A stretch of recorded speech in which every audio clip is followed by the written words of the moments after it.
Hello and welcome to the Comic Atlas. This is the series in which we talk about the complete history of comic book characters. Today we're circling back to the pages of Daredevil as we finally get the classic red look of the character, plus more stories and new villains.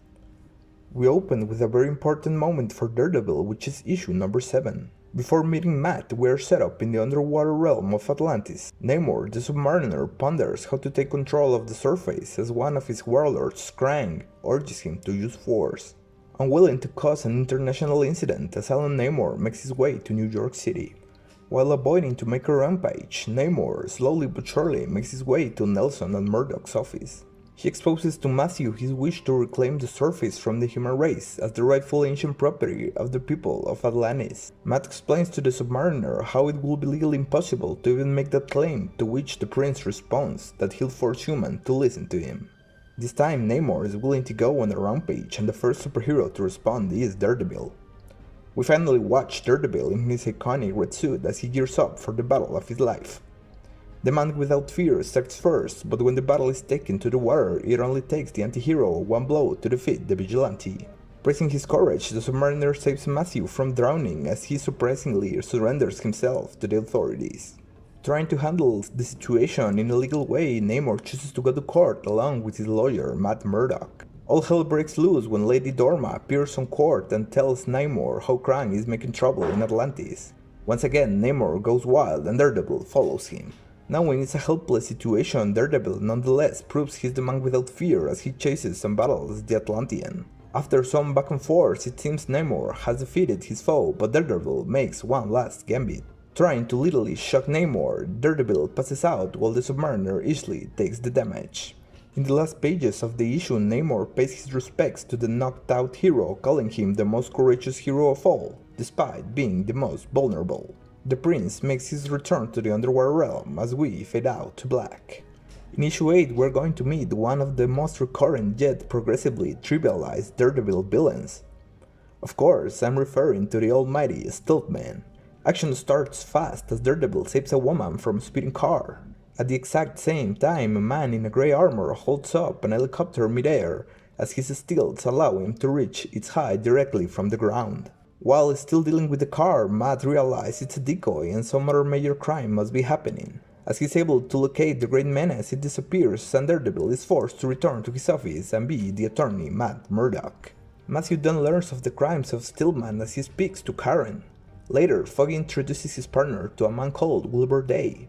Mr. Day claims that his employer stole some patents from him and Matt quickly gets on the job.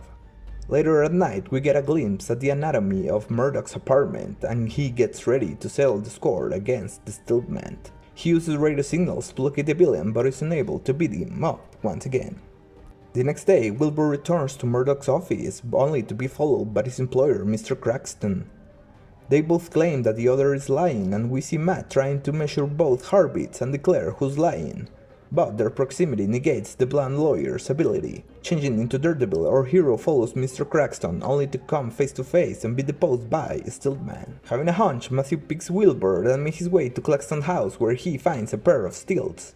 Knowing the gig is up, Day quickly dispatches the other two men and it's revealed that he indeed is both the thief of Claxton's inventions and Stiltman. His objective is robbing a molecular condenser, a machine that can shrink stuff. Daredevil stands up and follows an escaped Stiltman trying to avoid the mysterious ray shoot from the condenser. In the end, the man without fear is able to use the condenser against Stiltman and he shrinks into nothingness. The issue ends with Matt dealing with Claxton but fighting with Karen because he refuses to get his eyes operated. Issue 9 starts with Karen once again mentioning eye surgery to Matthew. She mentions that the specialist Dr. Van Eyck just moved from the USA to the fictional country of Lichtenbad in Europe. Coincidentally, we're then introduced to a man called Klaus Kruger. He is Matt and Foggy's old classmate at law school, but most importantly, he's the Duke and ruler of Lichtenbad. He tells the lawyer that Dr. Van Eyck is in his country and he wishes to arrange for Matt's surgery in Europe. Matt can feel the man is lying by his heartbeat but can't pass on the opportunity to check on the mysterious man, so he decides to fly to Europe. From the get-go, it's apparent that an aura of terror and suspicion looms over the small European state.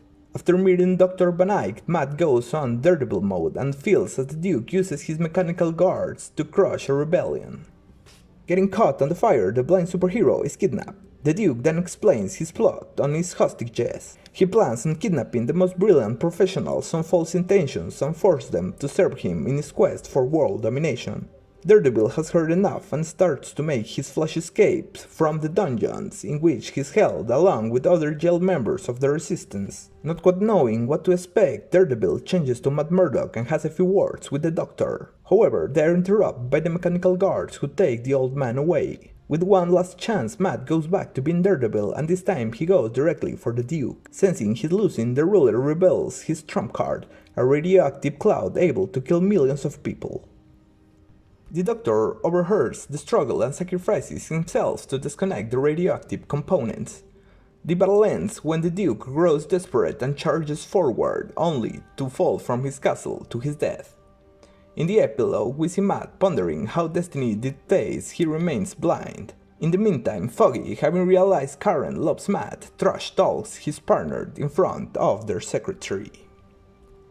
The Stiltman story was okay, but knowing future stories about this villain makes it difficult to take him seriously. The story with the Duke was a complete train wreck, with stakes appearing randomly from page to page. It escalated from a mysterious man trying to help Matthew to a complete nutcase trying to cause a nuclear holocaust on the bat of an eye.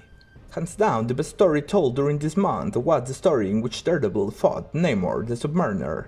It was apparent from the beginning that Daredevil was no match for the Submariner.